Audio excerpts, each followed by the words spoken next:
Hello, എന്തൊക്കെയാണ് എല്ലാവരും സുഖമായിട്ടിരിക്കുന്നോ? നമ്മളും സുഖമായിട്ടിരിക്കുന്നു കേട്ടോ. അപ്പോൾ ഇത് ഞങ്ങൾ കുറേ മുന്നേ കാലിക്കറ്റ് പോയതാണ്. ചുമ്മാ പോയപ്പോൾ അവിടെ എന്തോ എക്സിബിഷൻ നടക്കുന്നുണ്ടായിരുന്നു. അപ്പോൾ ഞങ്ങൾ എന്താണെന്ന് അറിയാൻ വേണ്ടിയിട്ട് കയറി നോക്കി. അപ്പോൾ നമ്മൾ കയറുമ്പോൾ തന്നെ ഇങ്ങനെ ഒരു മ്യൂസിക് വരുന്ന ആ ഒരു സംഭവമൊക്കെ ഉണ്ടായിരുന്നു.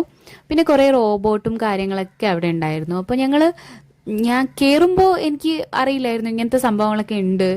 കുറേ റോബോട്ടും കാര്യങ്ങളും ഓരോ സംഭവങ്ങളും പിന്നെ ഒരു ഗാർഡൻ പോലെ സെറ്റ് ചെയ്ത സാധനമൊക്കെ ഉണ്ടായിരുന്നു.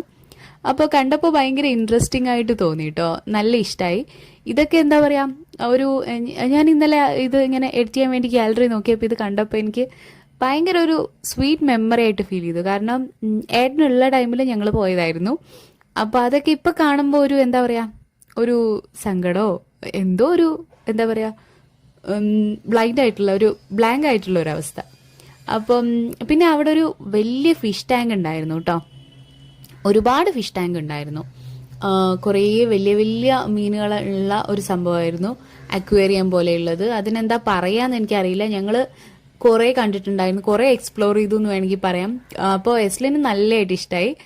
ഞാനും കണ്ടപ്പോൾ ആകെ അങ്ങ് വണ്ടർ അടിച്ചു പോയി. ആദ്യം ഞാൻ വിചാരിച്ചു കണ്ടപ്പോൾ കുറച്ച് റോബോട്ടും കാര്യങ്ങളും മാത്രമല്ലേ ഉള്ളൂ എന്ന്. അപ്പോൾ ഇതിൻ്റെ ഉള്ളിലോട്ട് കയറുമ്പോഴാണ് ഇങ്ങനെ കുറേ സംഭവങ്ങൾ ഇതിൻ്റെ ഉള്ളിൽ ഒളിഞ്ഞിരിപ്പുണ്ടെന്ന് മനസ്സിലായത്. അപ്പോൾ നല്ല രസമുണ്ടായിരുന്നു മൊത്തത്തിൽ. അപ്പം ഞങ്ങൾ കുറേ ഫിഷുകൾ കണ്ടു.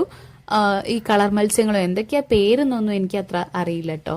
ഞാൻ ഇതിലൊക്കെ വളരെ ലോ എന്താ പറയുക നോളജേ ഉള്ളൂ. അപ്പം പിന്നെ എന്തൊക്കെയാണ്, പിന്നെ ഞങ്ങൾ ഇപ്പോൾ റിനേട്ടൻ ബഹ്റൈനിലെത്തി. അപ്പോൾ അത്രയും ഗ്യാപ്പ് വന്നു വീഡിയോസൊക്കെ ഇടാനായിട്ട്. എനിക്കിങ്ങനെ കണ്ടിന്യൂസ് ആയിട്ട് സംസാരിക്കാനുള്ള ഫ്ലോ ഒക്കെ അങ്ങോട്ട് പോയി. അപ്പോൾ അവിടെ കുറേ സംഭവങ്ങളൊക്കെ ഉണ്ടായിരുന്നു. പിന്നെ അനാക്കോണ്ടയൊക്കെ ഉണ്ടായിരുന്നു കേട്ടോ. അപ്പം അത് ഞാനിങ്ങനെ ആലോചിക്കും, അതൊക്കെ എങ്ങനെ എന്താ പറയുക, ആ ഗ്ലാസ് പൊട്ടി പുറത്ത് വരുമോ, അങ്ങനെയൊക്കെയാണ്. പിന്നെ നിങ്ങൾക്ക് അങ്ങനെ തോന്നാറുണ്ടോ? പിന്നെ അവിടെ ഒരു ബുക്സിന്റെ ഗാലറി ഒക്കെ ഉണ്ട്. നമുക്ക് ആവശ്യമുള്ള ബുക്കൊക്കെ അവിടെ നിന്ന് എടുക്കായിരുന്നു. പക്ഷെ ഞാൻ ഒന്നും എടുത്തില്ല, ജസ്റ്റ് നോക്കി.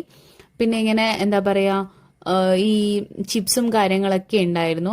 അതിനൊക്കെ എന്താ പറയുക, നമ്മൾ അതൊക്കെ കണ്ടു എന്നല്ലാതെ ഒന്നും അങ്ങനെ കാര്യമായിട്ട് പർച്ചേസ് ഒന്നും ചെയ്തില്ല. ഞങ്ങൾ ചുമ്മാ അതുവഴിയൊക്കെ ഫുള്ള് ഇങ്ങനെ കണ്ടു. പിന്നെ അവിടെ നിന്ന് ഇറങ്ങി. പിന്നെ അവിടെ ആ ഒരു ഏരിയയിൽ കൊത്തു പൊറോട്ട ഉണ്ടാക്കുന്ന ഒരു ചെറിയൊരു സ്റ്റോള് കണ്ടു. അപ്പോൾ ഞങ്ങൾ കൊത്തു പൊറോട്ട കഴിച്ചു. നല്ല ടേസ്റ്റ് ഉണ്ടായിരുന്നു കേട്ടോ. ഞാൻ എപ്പോഴും പറയുന്ന പോലെ അതും ഞാൻ ഫസ്റ്റ് ടൈമാണ് ട്രൈ നോക്കിയത്, അടിപൊളിയാണ്. പിന്നെ അതിൻ്റെ അടുത്ത് തന്നെയുള്ള വേറൊരു സ്റ്റോളിൽ കയറി ഇങ്ങനെ എന്താ പറയുക, കളിമണ്ണ് വെച്ചിട്ട് ഉണ്ടാക്കുന്നതും പിന്നെ ഓരോ സംസ്ഥാനത്തിൻ്റെതായിട്ടുള്ള പ്രൊഡക്ട്സ് ഒക്കെ കാണാൻ പറ്റി. അപ്പോൾ ലേറ്റായി. പിന്നെ എസ്ലിനാകെ ഇത് മാത്രമേ വാങ്ങിയിട്ടുള്ളൂ കേട്ടോ. അപ്പോൾ ഫുഡൊക്കെ കഴിച്ച് നമ്മൾ വീട്ടിലേക്ക് പോയി. അത്രയേ ഉള്ളൂ. ബായ്.